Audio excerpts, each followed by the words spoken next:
ये दुनिया बहुत हकीर नजर आएगी।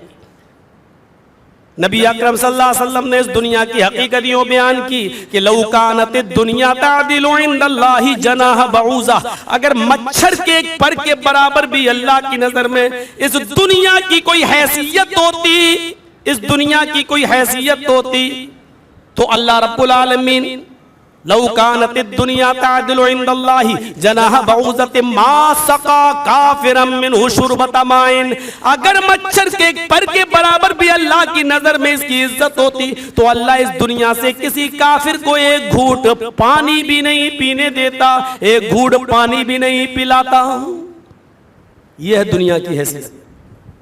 फरमाया दुनिया से बेताल्लुक मत हो जाओ, दुनिया को हासिल करो, लेकिन उतना ही जितना तुम्हें हासिल करना चाहिए, इसलिए दुआ मांगते रहो, रब्बना आतिना फिद दुनिया हसना व फिल आखिरति हसना व क़िना अज़ाबन्नार। ऐ अल्लाह हमें दुनिया में अच्छाइयां अता फरमा, ऐ अल्लाह हमें आखिरत में भी भलाइयों से नवाज, व क़िना अज़ाबन्नार, और हमें जहन्नम के अजाब से बचा ले। जहां तक हो सके दूर करिए अपने से इस दुनिया को।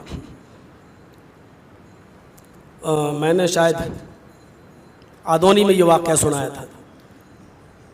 सालिम इब्ने अब्दुल्लाह खाने काबा का तवाफ कर रहे थे। वो सालिम इब्ने अब्दुल्लाह हजरत उमर के पोते, और उनके जिस्म पर फटा पुराना एहराम था। मक्के का हाकिम वक्त उस जमाने में था हिशाम इब्ने अब्दुल मलिक। हिशाम इब्ने अब्दुल मलिक भी तवाफ कर रहा था। तवाफ करते करते उसकी नजर सालिम इब्ने अब्दुल्लाह इब्ने उमर पर पड़ी। लोगों से पूछा ये फटा पुराना एहराम पहनकर कौन आया? बेचारा बड़ा गरीब आदमी लग रहा है। लोगों ने बताया हजरत उमर फारूक के पोते हैं ये। हैं? अमीरुल मोमिनीन उमर फारूक के पोते, 22 लाख मुरब्बा मील पर जिसने हुकूमत की हो उसका पोते, पोते का ये हाल। तवाफ करते करते टकरा गए। पूछा कौन? का मेरा नाम सालिम है। मुझे जानते हो? का नहीं, मेरा नाम हिशाम इब्ने अब्दुल मलिक है। शुक्रिया, तवाफ करना है। दूसरे चक्कर में फिर मिल गए। अरे सुनिए तो, आप तो सिर्फ शुक्रिया कह के रह गए, आप समझ नहीं पा रहे हैं कि मैं कौन हूं। सालिम इब्ने अब्दुल्लाह जवाब देते हैं ये अल्लाह का घर है, यहां मैं अपनी जरूरत मांगने आया हूं, यहां आप भी अपनी जरूरत को लेके आए हैं, इसलिए मैं जानता हूं आप भी जरूरतमंद, मैं भी जरूरतमंद, इससे ज्यादा और क्या तारुफ होगा। हिशाम इब्ने अब्दुल मलिक ने कहा तुम अमीरुल मोमिनीन उमर फारूक के पोते हो, तुम्हारी हालत मुझ पर देखी नहीं जा रही है। मैं हाकिम वक्त हूं और मैं चाहता हूं कि तुम्हारी कुछ मदद करूं, कपड़ा दूं, लत्ता दूं, अनाज दूं, गल्ला दूं, मैं तुम्हें सोना दूं, चांदी दूं, दुनिया भी कुछ चीजें दे दूं ताकि तुम आराम से अपनी जिंदगी बसर कर सको। बताओ तुम्हें किस चीज की जरूरत है? सालिम इब्ने अब्दुल्लाह का जवाब सुनो, इन्नी लअस्तही मिनल्लाहि अन असअला फी बैतिही गैरा। आए हिशाम, मुझे शर्म आती है अल्लाह से उसके घर में होते हुए मैं किसी गैर के सामने अपना दामन फैलाऊं। सालिम इब्ने अब्दुल्लाह का ये जवाब सुनकर हिशाम को बुरा लगा। थोड़ी देर के बाद जब सातों चक्कर पूरे हो गए तो सालिम इब्ने अब्दुल्लाह मकाम इब्राहिम के पास जाकर 2 रकात नमाज पढ़ने लगे, और नमाज पढ़कर अपने दोनों हाथों को उठाकर दुआ करने लगे। दुआ करके जब वापस निकले तो हिशाम इब्ने अब्दुल मलिक ने एक चौराहे पर उनको रोक लिया। अल-आन खरजता मिन बैतिल्लाह फस्अल। आया सालिम, ये तो अल्लाह का घर नहीं है, आप तो अल्लाह के घर से खाने काबा से निकल चुके हैं, अब मांगो क्या मांगते हो? अल्लाह के घर में शर्म आ रही थी, ये तो अल्लाह का घर नहीं, मांगो क्या चाहिए तुम्हें?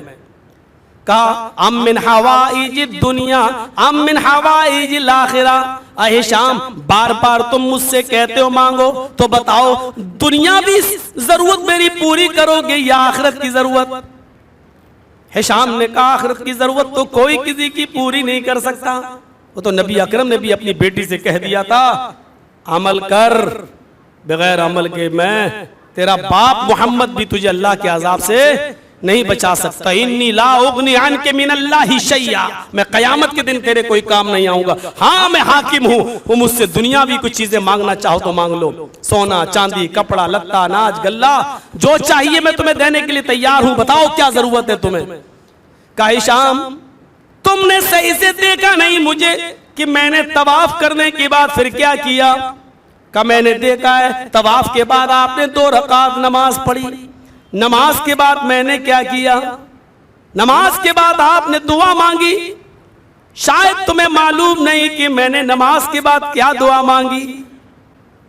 हिशाम ने कहा ये मैं क्या जानूं, तुम आहिस्ता दुआ मांग रहे थे, ये तुम जानते हो, तुम्हारा रब जानता है, मैं क्या जानूं कि तुमने क्या दुआ मांगी।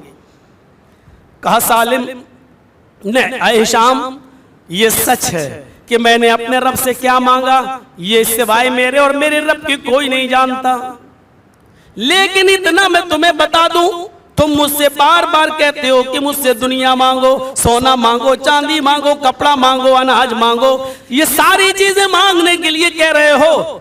सुनो, जब मैंने अपने दोनों हाथ उठाकर अपने रब से कुछ मांगा और दुआ की, तो जो चीज तुम मांगने के लिए हमसे कह रहे हो, मा सअलतु दुनिया मन यमलिकुहा फकैफ असलुहा मन ला यमलिकुहा, दुनिया तो मैंने उससे भी नहीं मांगी जो दुनिया का मालिक है, दुनिया का सवाल तो मैंने उससे भी नहीं किया जो दुनिया का मालिक है, सोना और चांदी तो मैंने उससे भी नहीं मांगा, अनाज और गल्ला तो मैंने उससे भी नहीं मांगा जो इसका मालिक है। फकैफ असलुहा मन ला यमलिकुहा, तो उससे क्या मांगू कि वो दुनिया का एक रत्ती बराबर मालिक नहीं, आज मरा और ये दुनिया कल दूसरे के हाथ में, तो मुझसे दुनिया दुनिया की तलब की उम्मीद रखते हो।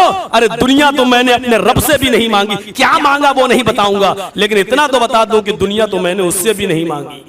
हम नमाज भी पढ़ने आते हैं तो दुआ मांगते, अल्लाह मेरा कारोबार नहीं चल रहा, कारोबार में बरकत दे, अल्लाह मेरी रोजी रोटी में बरकत दे, अल्लाह लॉकडाउन में हम सड़क पे आ गए, अल्लाह हमारे हालात की, हम ये दुआ मांगते हैं। और इन दुआओं से सहाबा किराम दूर रहते थे। वो ये कहते थे अल्लाह जो भी रूखा सूखा मिलेगा हम खा लेंगे, लेकिन आखिरत हमारी सही रहे। सब्बित कदमी आला दीनिक, हालात चाहे कितने हमारे खराब हो लेकिन दीन के ऊपर से हमारा ईमान ना उठ जाए, साबित कदम रहे तो दीन पर रहें। ये आफात, ये परेशानियां, ये मुसीबतें कहीं हमें हमारे दीन से दूर न कर दें। इस इम्तिहान में हमें तू कामयाबी अता फरमाना। ये सहाबा किराम की दुआएं हुआ करती थी। नबी अकरम ने देखा ये सहाबा दुनिया में दुनिया की कुछ चीजें मांगते ही नहीं, तो नमाजों में ऐसी दुआएं बता दी कि ये आखिरत के साथ साथ दुनिया भी मांगते रहे। अल्लाहुम्मा गफिरली, आखिरत में मगफिरत की दुआ मांगो, वरहमनी, अल्लाह का रहमो करम मांगो, वआफिनी, और सेहत व तंदुरुस्ती भी मांगो। और इन तमाम चीजों को मांगने के साथ साथ अपनी दुनिया को मत भूलो। वरज़ुक़नी, ऐ अल्लाह तू मुझे रिज़्क़ हलाल भी अता फरमा। ये अल्लाह के नबी ने फिर बता दिया ताकि आखिरत या आखिरत नहीं दुनिया में भी तुम्हें जिंदा रहना है, इसलिए अल्लाह से दुनिया में भी रिज़्क़ हलाल का सवाल करते रहो।